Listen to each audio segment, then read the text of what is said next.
الحمد لله وكفى وسلام على عباده الذين اصطفى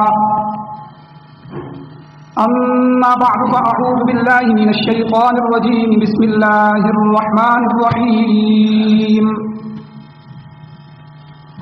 لقد رضي الله عن المؤمنين إذ يبايعونك تحت الشجرة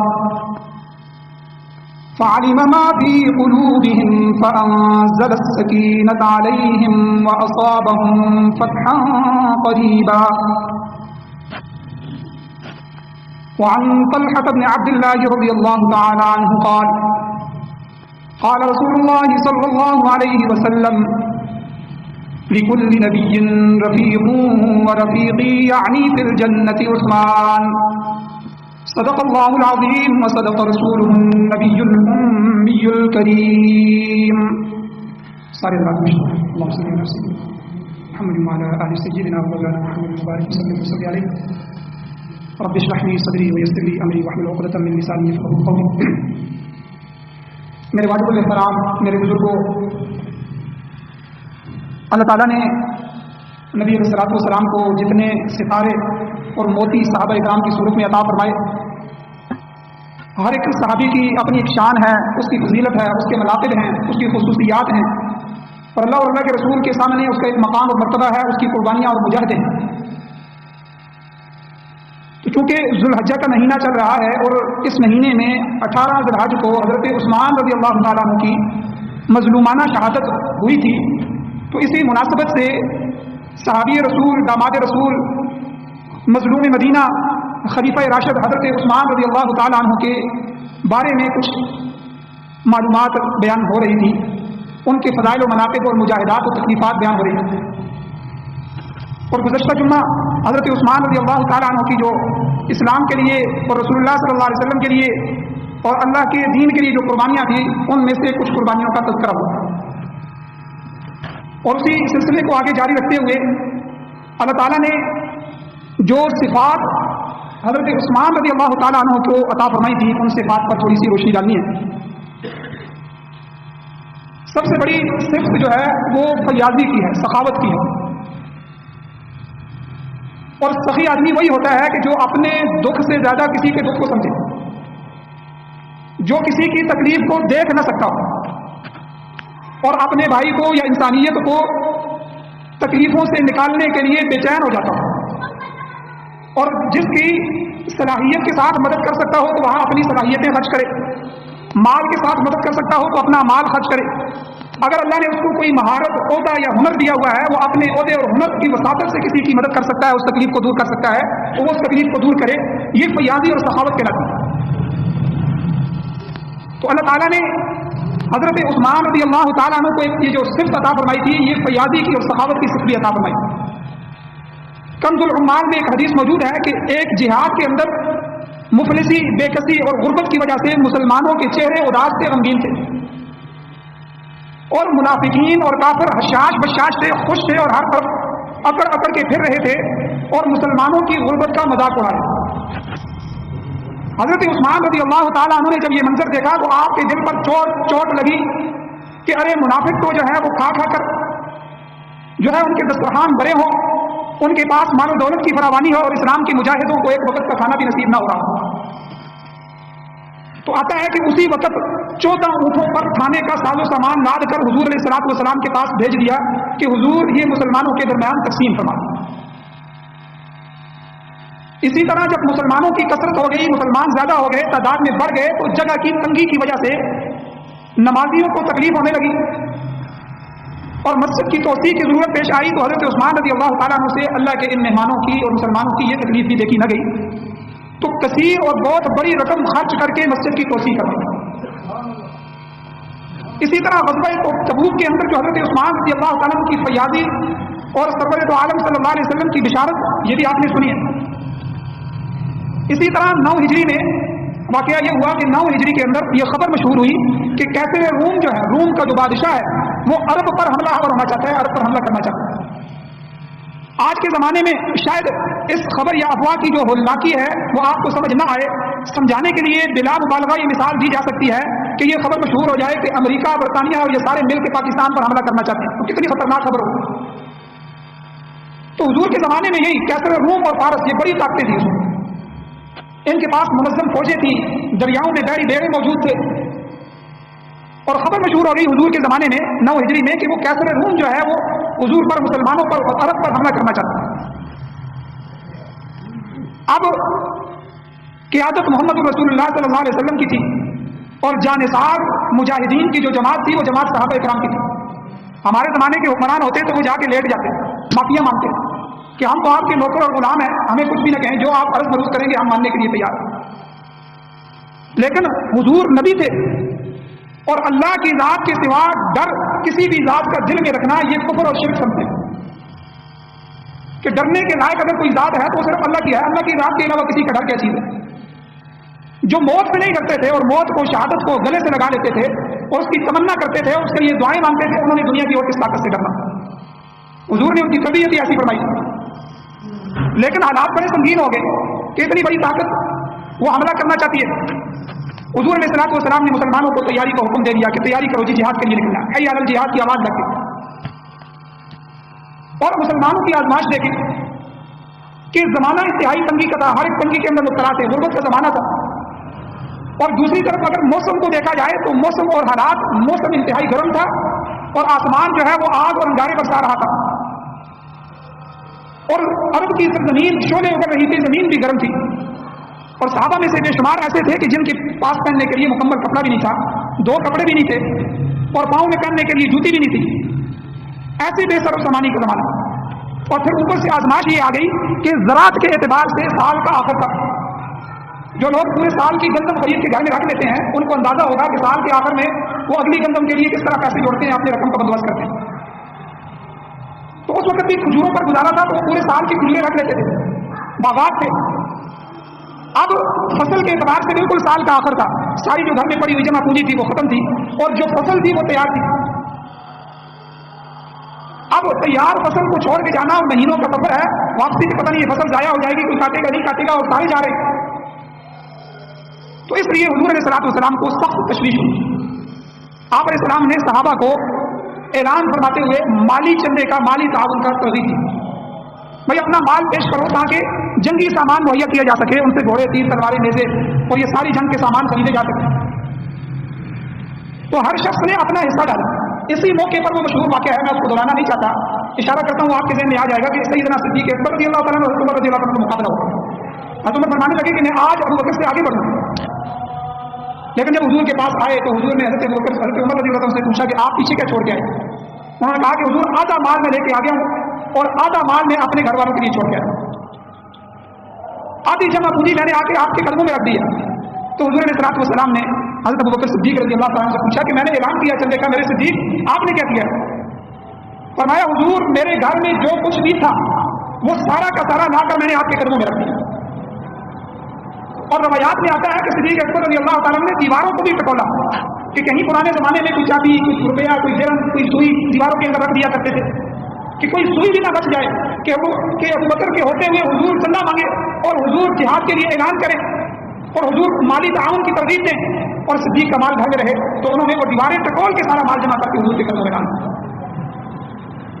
تو اسی اسنا میں حضرت عثمان کا کیا کردار؟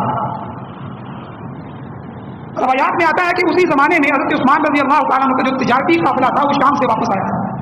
کروڑوں روپے کی تجارت حضرت عثمان کی ہوتی تھی، یہ بڑے مالدار، کروڑوں اربوں روپے کے مالک اس زمانے کے حساب سے سمجھ۔ تو جب ان کے تجارتی اونٹ چلتے تھے تو وہ اونٹ سینکڑوں نہیں ہزاروں کی تعداد میں ہوتے تھے۔ تو قافلہ واپس آیا، مال بھی لے کے آیا، جمع پونجی بھی لے کے آیا، منافع بھی لے کے آیا۔ تو ابن سعد کی روایت میں موجود ہے کہ حضرت عثمان رضی اللہ تعالیٰ عنہ نے اعلان کیا کہ حضور جتنی بھی فوج ہے میں اس فوج کے تہائی حصے فوج کے اخراجات میں، چوتھائی حصے فوج کے اخراجات اٹھاتا ہوں، یہ میرے ذمہ ہے۔ روایت میں آتا ہے کہ غزوہ تبوک کی جو مہم تھی اس میں 30,000 پیادے اور 10,000 سوار شامل تھے، 40,000 کا لشکر۔ تو اس بنا پر گویا حضرت عثمان رضی اللہ تعالیٰ عنہ نے چوتھائی حصہ یعنی 10,000 فوج کے لیے سامان اکیلے مہیا کیا، اور پھر اتنا اہتمام کیا کہ ہر فوجی کے لیے ایک جوتا اور جوتے کا تسمہ بھی حضرت عثمان کے مال سے خریدا جائے۔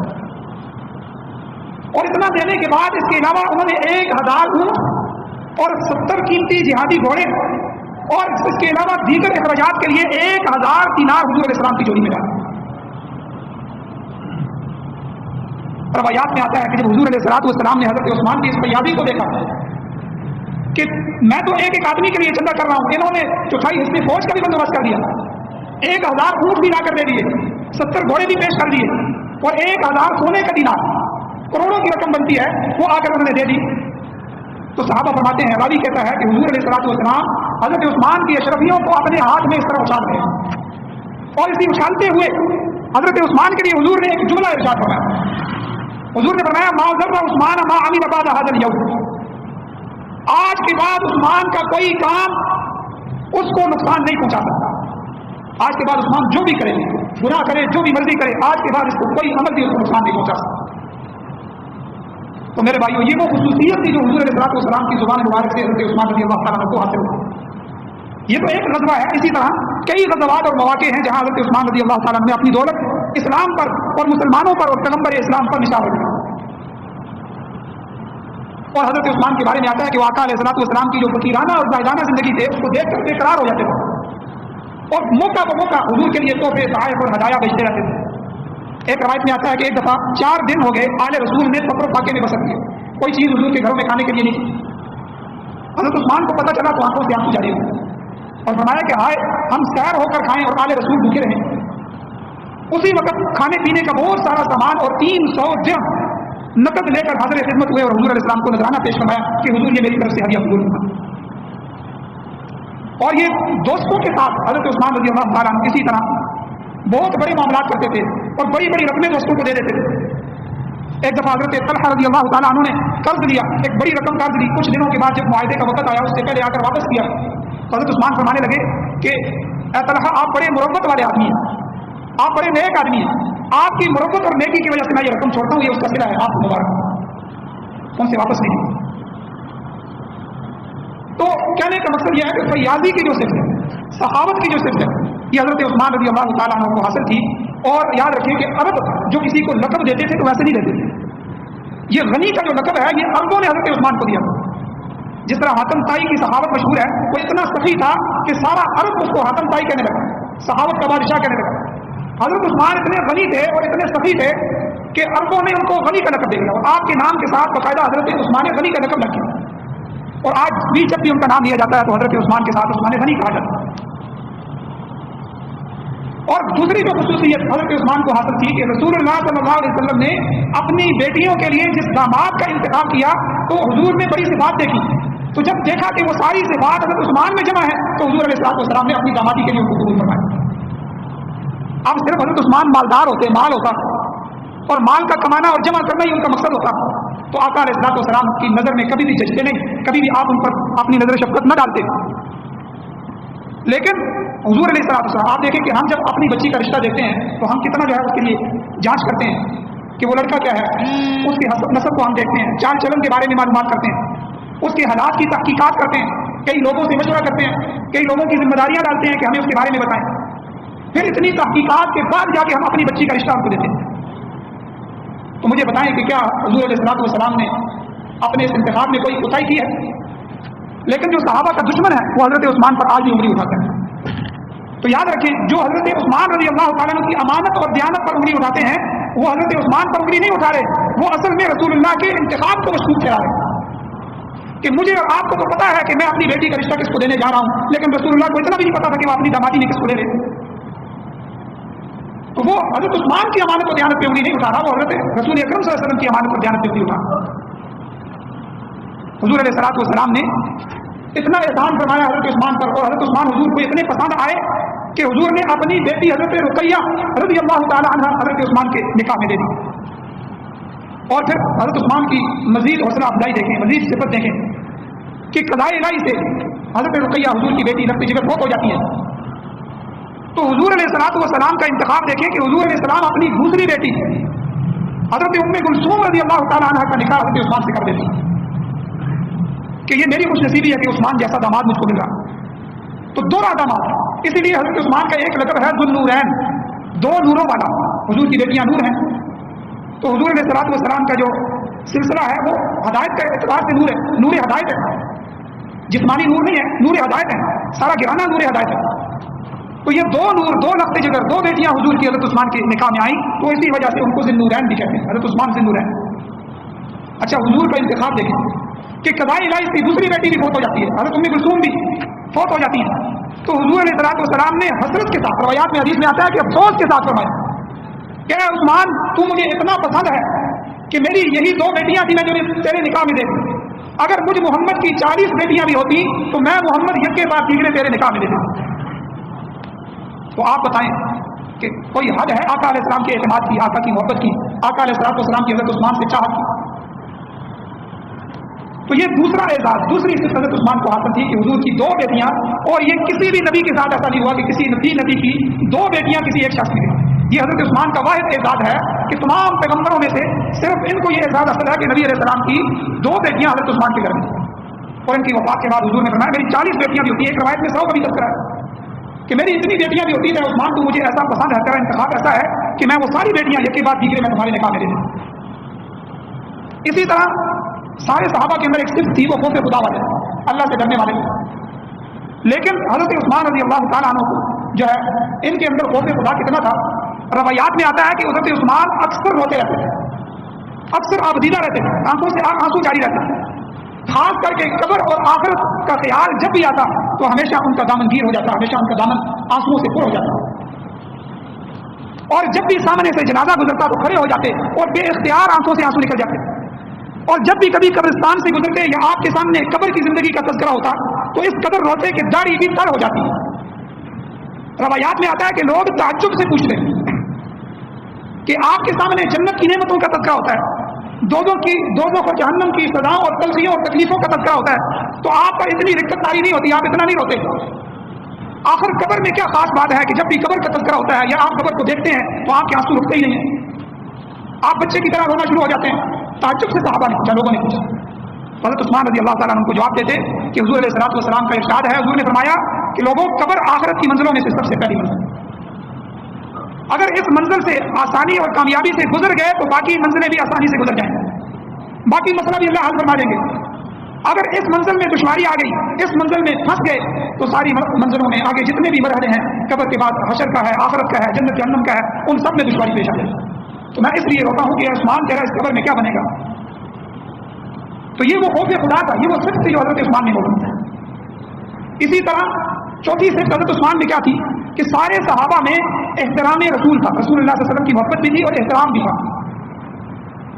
جس طرح دل سے حضور سے محبت کرتے تھے، آزاد سے بھی پتہ چلتا تھا کہ حضور کے سامنے بچ رہے ہیں، حضور کے سامنے ادب سے ہیں۔ لیکن حضرت عثمان رضی اللہ تعالیٰ عنہ کی احترام رسول اور محبت رسول کا آپ اندازہ لگائیں کہ جب بیعت رضوان ہوئی، حضور علیہ السلام نے بیعت لی سارے صحابہ سے کہ حدیبیہ کے مقام پر حضور نے جا کر پڑاؤ ڈالا، اور حضور کو پتہ چلا کہ کافر ہمیں داخل نہیں ہونے دیتے، مکہ میں عمرہ نہیں کرنے دیتے، تو حضور نے فرمایا ہمیں ان سے بات چیت کرنی چاہیے، مسئلے کو بات چیت سے حل کرنا چاہیے۔ تو کوئی ایسا سفیر ہو جو حضور کا پیغام لے کے جائے، قاصد ہو۔ آج دیکھیں کوئی کسی حکومت کا سفیر ہوتا ہے تو وہ خوش ہوتا ہے میں فلاں حکومت کا سفیر ہوں، مجھ پر حکومت نے اعتماد کیا اور قاصد بنا کے بھیجا۔ بڑے بڑے کبار صحابہ موجود تھے، لیکن حضور کا جو انتخاب کا نظر جا کے پڑی وہ حضرت عثمان پہ تھا۔ عثمان آؤ اور پیغمبر کے قاصد بن کے جاؤ اور مکہ والوں کو یہ بات سمجھاؤ کہ ہم یہاں لڑائی کرنے نہیں آئے، ہم عمرہ کرنے آئے ہیں، تم نے ہمیں مکے سے نکال دیا، ہم چلے گئے مدینہ میں آ گئے، اب وہاں سے ہم عمرہ کریں گے، ہم عمرہ کر کے چلے جائیں گے،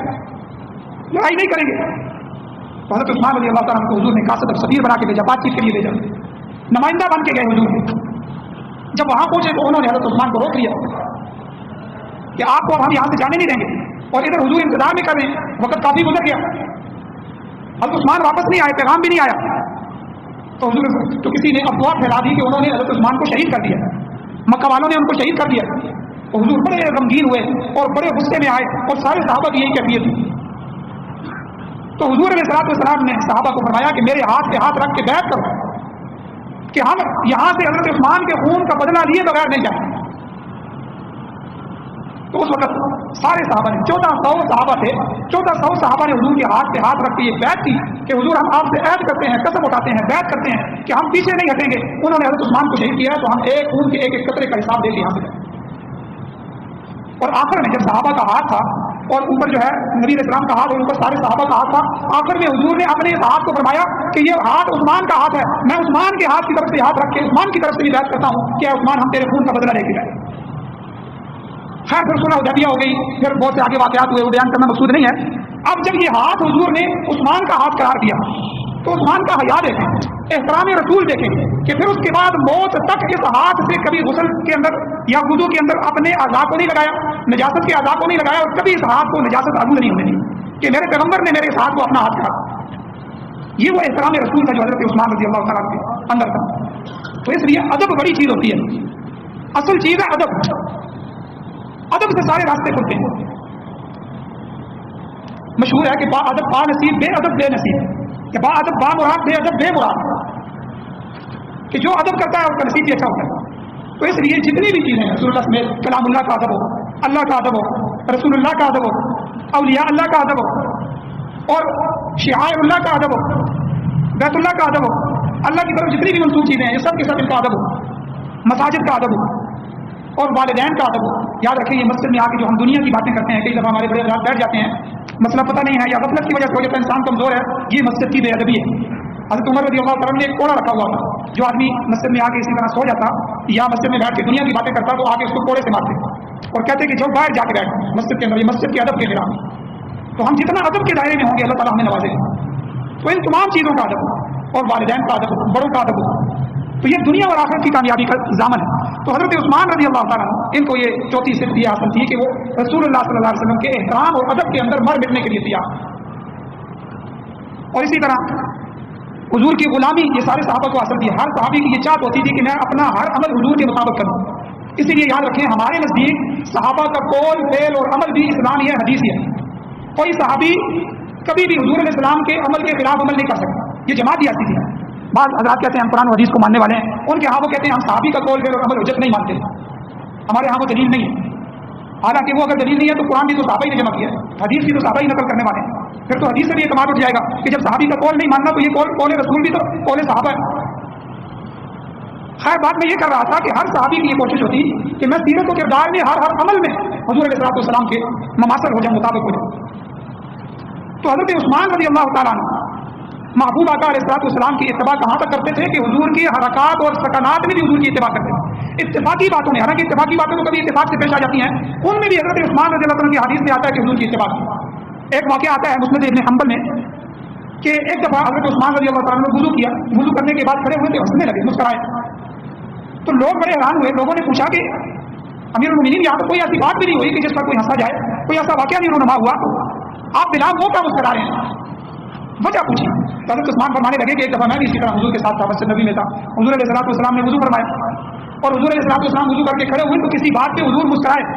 حالانکہ یہ اتفاقی بات تھی، اس پر عمل کرنا ضروری تو نہیں ہے، لیکن صحابہ یہ کہتے تھے کہ ہماری چاہت، ہماری حرکات اور سکنات بھی حضور جیسی ہو جائے۔ فرمایا وہ واقعہ مجھے یاد آ گیا تو میرے دل نے چاہا کہ میں آج اس پر عمل کروں۔ اور اسی طرح ایک دفعہ سامنے سے جنازہ گزرا تو کھڑے ہو گئے اور صحابہ کو کہنے لگے کہ لوگوں میں نے حضور کے عمل پر عمل کیا ہے کہ جب بھی حضور کے سامنے سے جنازہ گزرتا تھا تو حضور کھڑے ہو جاتے تھے جنازے کے ادب میں۔ اور اسی طرح ایک بار مسجد کے دروازے پہ بیٹھ کے بکری کا جو پٹھا ہوتا ہے وہ منگوایا اور کھایا اور پھر تازہ وضو کیے بغیر نماز کے لیے کھڑے ہو گئے۔ پھر فرمانے لگے کہ حضور علیہ السلام نے اسی جگہ بیٹھ کر یہی عمل کیا تھا، ایک بکری کا گوشت کا حصہ تھا وہ کھایا اور حضور کا وضو پہلے سے تھا اور حضور نے تازہ وضو نہیں کیا، اسی سے نماز پڑھی، تو آج میرے دل نے چاہا کہ میں حضور کے اس عمل پر عمل کروں۔ حالانکہ یہ چیزیں ضرورت ہے، اتفاقی واقعات، لیکن حضرت عثمان کو اللہ نے یہ صرف عطا فرمائی تھی، غلامی رسول میں قابل رشک غلامی کے اندر ایسے مبتلا تھے کہ حضور کے عام اتفاقی واقعات اور حرکات و سکنات کو اپنے لیے مشورہ بنایا۔ اور اسی طرح حیا جو تھی، حیا حضرت عثمان رضی اللہ تعالیٰ عنہ کی حیا کی صفت موجود تھی اور کئی صفات تھی جو حضرت عثمان کے اندر تھی۔ تو ان واقعات کے سنانے کا مقصد یہ ہے کہ ہماری زندگی بھی صحابہ کی زندگیوں کی طرح ہے۔ آج ہم موٹی موٹی سنتیں جو ضروری ہیں ان پر ہم عمل نہیں کرتے، صحابہ کو دیکھیں اتفاقی واقعات کو بھی ان کا دل کرتا تھا کہ ہم حضور کی ان واقعات پہ عمل کریں۔ تو اس لیے میرے بھائیوں اللہ تعالیٰ سے دعا ہے اللہ ہمیں حضور علیہ السلام کی سچی محبت نصیب فرمائے اور اتباع رسول میں اللہ تعالیٰ ہمیں سب سے آگے رہنے کی توفیق عطا فرمائے۔ اللہ ہماری غفلتوں کو معاف فرمائے۔ واخر دعوانا الحمد للہ رب العالمین۔